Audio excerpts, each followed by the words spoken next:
Ladies and gentlemen, ഹൃദയം നിറഞ്ഞ വിഷു ആശംസകൾ to each and every one of you. അങ്ങനെ വിഷു ആയിട്ട് നമുക്ക് ഇറങ്ങിയിരിക്കുന്ന 2 സിനിമകളാണ്. അതിൽ ഒരെണ്ണം കണ്ട് മറ്റേ ഞാൻ നാളെ കണ്ടോളാം. എന്തൊരു ദുരൂഹ സാഹചര്യമോ അങ്ങനെ എന്തോ പറഞ്ഞു, അന്ന് സമയമില്ല, അതുകൊണ്ട് നാളെ ടൈം കിട്ടുകയാണെങ്കിൽ അത് ഞാൻ കാണും. ഇതെന്തായാലും നമ്മുടെ ഡിജോ ജോസ് ആൻ്റണി സംവിധാനം ചെയ്ത എസ് സുരേഷ് ബാബു എഴുതിയ ടൊവിനോ തോമസ് മെയിൻ ക്യാരക്ടറായിട്ട് അഭിനയിക്കുന്ന പള്ളിച്ചട്ടമ്പി എന്ന് പറഞ്ഞ സിനിമ ഞാൻ കണ്ടിട്ട് ഇപ്പോൾ വന്നതേ ഉള്ളൂ.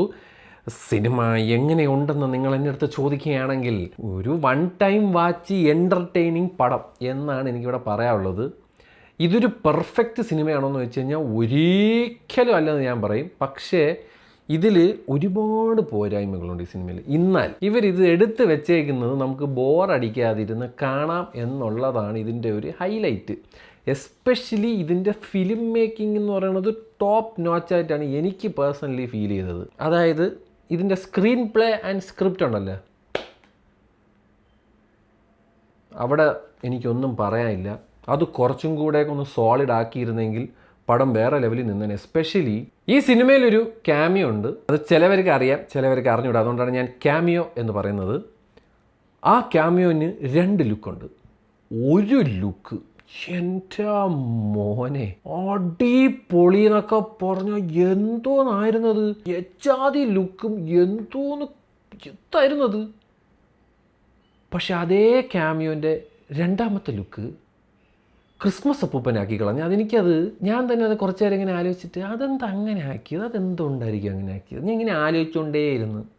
അവരുദ്ദേശിച്ചത് മറ്റേ ഡാപ്പർ എന്ന് പറയുന്നൊരു ലുക്കാണ്, പക്ഷേ എനിക്കത് ക്രിസ്മസ് അപ്പൂപ്പനായിട്ടാണ് തോന്നിയത്. പിന്നെ ആ ഒരു ഫസ്റ്റ് ഞാൻ പറഞ്ഞ കിടിലൻ ലുക്കില്ലേ, ആ കിടിലൻ ലുക്കിൻ്റെ ആ ക്യാരക്ടറിൻ്റെ കാലഘട്ടത്തിലാണ് ഈ പടം വെച്ചിരുന്നെങ്കിൽ കുറച്ചും കൂടെ ജില്ലായിരുന്നേനെന്ന് എനിക്കൊരു പേഴ്സണൽ അഭിപ്രായം ഉണ്ട്. ബട്ട് ഓവറോൾ ഞാൻ പറയണം, ഈ പടം ഇതിൻ്റെ ഒരു മേക്കിംഗ്, ഇതിൻ്റെ സിനിമാറ്റോഗ്രഫി ആയിക്കോട്ടെ, ഇതിൻ്റെ എഡിറ്റ് ചെയ്ത് വെച്ചേക്കുന്ന ആയിക്കോട്ടെ, ഇതിൻ്റെ അഭിനയിച്ചവരായിക്കോട്ടെ, ഇതിലെ പാട്ടുകളായിക്കോട്ടെ, ഇതിൻ്റെ മ്യൂസിക് നമ്മുടെ ജെക്സ് ബിജോയാണ്, ബാക്ക്ഗ്രൗണ്ട് മ്യൂസിക് ഒക്കെ ഒരു എൻ്റർടൈനിങ് ഒരു ആക്ഷൻ പടമില്ല, ഒരു പക്ക ഒരു ആക്ഷൻ ടെംപ്ലേറ്റ് പടത്തിൻ്റെ ഒരു സകല സാധനങ്ങളും നിങ്ങൾക്ക് തരുന്നുണ്ട്. എസ്പെഷ്യലി ക്ലൈമാക്സിലൊക്കെ ഒരു ബോൾട്ട് ക്യാമറയുടെ ഒരു സാധനത്തിൽ ഒരു എഡിറ്റിംഗ് പരിപാടി പിടിച്ചിട്ടുണ്ട് മോനെ. അത് കിടിലം കേട്ടോ. അത് ഭയങ്കര ഒരു വെറൈറ്റി പരിപാടിയായിട്ടാണ് എനിക്ക് പേഴ്സണലി ഫീൽ ചെയ്തത്. ഞാൻ ഭയങ്കര എൻജോയും ചെയ്തു കേട്ടോ.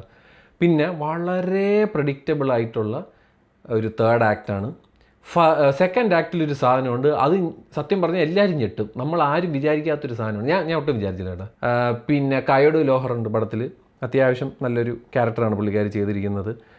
ഇതിൻ്റെ ഒരു കഥ കാര്യങ്ങളൊക്കെ പറയുന്നത് പഴയ കാലത്തെ നമ്മളുടെ 1930s 1950s ഒക്കെ ഒരു കാലഘട്ടമൊക്കെയാണ് കാണിച്ചിരിക്കുന്നത്. അതിൽ അവിടെ നടന്ന കുറച്ച് പൊളിറ്റിക്കൽ പരിപാടികളും ഒക്കെയാണ് സിനിമ പറഞ്ഞു പോകുന്നതൊക്കെ. അതൊക്കെ രസമായിട്ടൊക്കെ ഉണ്ട്. നമ്മൾ റിയൽ ലൈഫ് കുറേ പേരൊക്കെ അവർ പറയുന്നതൊക്കെ ഉണ്ട്. അതൊക്കെ രസമുള്ള ഒരു പരിപാടിയായിട്ടാണ് തോന്നുന്നത്. പിന്നെ fight sequences very nice. Especially Tovino ഒരു ഇൻട്രൊഡക്ഷൻ സീനുണ്ട്. ആ സീനിൽ വരുന്ന ഒരു ഇൻ്റർകട്ട് പരിപാടിയും ഒക്കെ ഭയങ്കര ഫണ്ണായിട്ടാണ് എനിക്ക് പേഴ്സണലി ഫീൽ ചെയ്തത്. സെക്കൻഡ് ഹാഫിൽ വരുമ്പോഴാണ് ഈ പറയുന്ന KGF പരിപാടി വന്നത്. അതെന്തെങ്കിലും രീതിയിൽ അതിനൊന്ന് വേറെ വല്ല രീതിയിൽ അതിനൊന്ന് തോട്ട് പ്രോസസ്സ് ചെയ്തൊന്ന് ജില്ലാക്കിയിരുന്നെങ്കിൽ കൂടെ ബീനെ ബെറ്റർ പരിപാടി. ആൻഡ് അഭിനയിച്ചിരിക്കുന്ന അത്യാവശ്യം കുറച്ച് പേരൊക്കെ വിജയരാഘവനുണ്ട്, പിന്നെ സുധീർ കരമനയുണ്ട്, ബാബുരാജുണ്ട്, TG രവിയുണ്ട്, അലക്സാണ്ടർ പ്രസാദ് ഉണ്ട്, ഒരുപാട് പേരുണ്ട്. സിനിമാറ്റോഗ്രാഫറിനെ എടുത്ത് പറയണം, ടിജോ ടോമി. കിടിലം വർക്ക് ബ്രോയിൻ്റെ വേറെ ഏതെങ്കിലും വർക്ക് എനിക്ക് അറിയത്തില്ല കേട്ടോ. ഞാൻ പേര് ആദ്യമായിട്ടാണ് വായിക്കുന്നത്. കിടിലം വർക്ക്, കിടിലം, ഒന്നും പറയാനില്ല. ചെത്ത് സാധനം. എന്തോന്ന് ചില ഷോട്ടൊക്കെ ഉണ്ടോ, ഈ മറ്റേ ഡ്രോൺ ഷോട്ടൊക്കെ ഉണ്ടല്ലോ, ഡ്രോൺ ഷോട്ട്, പാൻ ഷോട്ട്, മറ്റൊക്കെ ജില്ല് റിച്ച് ഫ്രെയിംസ്. പിന്നെ ടൊവിനോ എടുത്ത് പറയണം, ടൊവിനോ നല്ല രസമായിട്ട് പെർഫോം ചെയ്തതായിട്ടാണ് എനിക്ക് പേഴ്സണലി ഫീൽ ചെയ്തത്. ഭയങ്കര ഒരു ബോഡിയൊക്കെ ഒന്ന് ലൂസിനപ്പൊക്കെ ചെയ്തിട്ട് കുറച്ചൊക്കെ പരിപാടിയൊക്കെ പിടിച്ചിട്ടുണ്ട്. ഫൈറ്റ് സീക്വൻസ് പുള്ളി ചെയ്യുന്നത് കൊണ്ടുണ്ടല്ലോ, പുള്ളിയാണ് ഈ ഡ്യൂപ്പൊന്നും ഇല്ലാതെ ചെയ്യുന്നത് കൊണ്ട് അത്യാവശ്യം ഡ്യൂപ്പ് കാണുമായിരിക്കും. എന്നാലും ഒരു വൈഡൊക്കെ വെക്കുന്ന സമയത്ത് പുള്ളി തന്നെയാണ് ഈ കാറെ കിടന്ന് കറങ്ങുന്നതും താല്പര്യം സമ്മർ സോൾട്ട് അടിക്കണമൊക്കെ.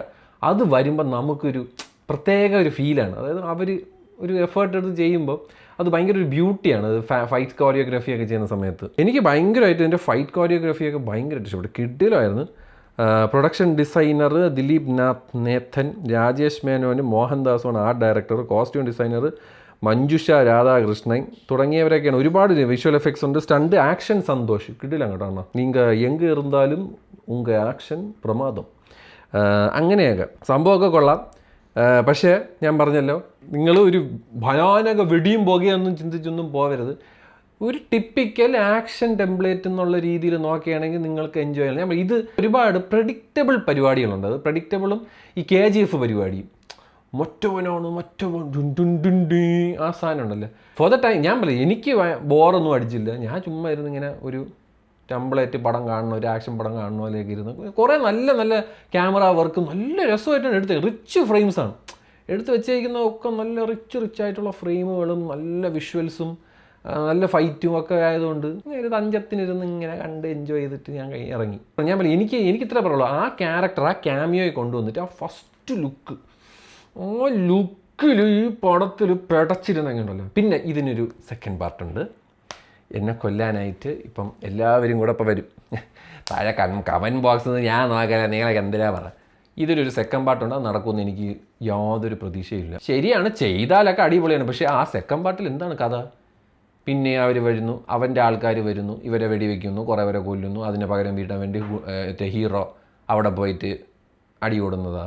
ഇത്രയും പ്രഡിക്റ്റബിൾ ആയിട്ടുള്ള സാധനവും ഇതായിരിക്കുമല്ലേ സെക്കൻഡ് പാർട്ട്. അല്ലാതെ വേറെ എന്തൊരു സെക്കൻഡ് പാർട്ട്? വേറെ ഒന്നുമില്ല. അതുകൊണ്ട് എനിക്ക് തോന്നണില്ല. ചിലപ്പോൾ ഇനിയിപ്പോൾ എന്നെ മറ്റേ വാഴ 2 പോലെയൊക്കെ വന്ന് ഞെട്ടിപ്പിച്ചാൽ ഇത് നിങ്ങൾ കട്ട് ചെയ്തെടുത്തു, എനിക്കൊന്നും പറയാനില്ല. എനിക്ക് മനസ്സിൽ തോന്നണല്ലേ പറയാൻ പറ്റുള്ളൂ. അല്ല, നമ്മളിവിടെ സ്ക്രിപ്റ്റ് എഴുതി വെച്ചിട്ടുള്ള പരിപാടിയൊന്നുമില്ല. എനിക്ക് മനസ്സിൽ തോന്നുന്നത് ഞാൻ പറയും, ഇനിയും പറയും. അതുകൊണ്ട് എനിക്ക് ഈ സെക്കൻഡ് പാർട്ടിൻ്റെ പരിപാടിയിൽ I am not convinced. If you can ഞെട്ടിക്കൽ me with a sequel, go ahead, ഒരു കുഴപ്പമില്ല. പക്ഷേ ഫോർ ദ ടൈം ബീങ് ആ സാധനമൊക്കെ നൈസായിരുന്നു. അതാണ് ആ ഒരു ഹിൻഡ് ചെയ്യുന്ന സാധനം മേക്ക് ചെയ്ത് വെച്ചേക്കുന്നതും ഭയങ്കര രസമാണ്. അതാണ് പറഞ്ഞത്, എൻ്റെ ക്യാമറ വർക്ക് ആയിക്കോട്ടെ, എഡിറ്റ് ആയിക്കോട്ടെ, ആക്ഷൻ ആയിക്കോട്ടെ, ത്രിൽസ് ആയിക്കോട്ടെ, എല്ലാം നല്ല ജില്ലായിട്ട്. പക്ഷേ ബട്ട് അഗെയിൻ ഐ ഹോപ്പ് നിങ്ങളും ഈ സിനിമ കണ്ടവരായിരിക്കും. നിങ്ങൾ കണ്ടിട്ടുണ്ടെങ്കിൽ നിങ്ങളുടെ വിലയേറിയ അഭിപ്രായം താഴെ രേഖപ്പെടുത്തുക എന്ന് ഞാൻ ഒന്നും കൂടെ ഓർപ്പിക്കുന്നു എന്ന് പറഞ്ഞുകൊണ്ട് ബൈ.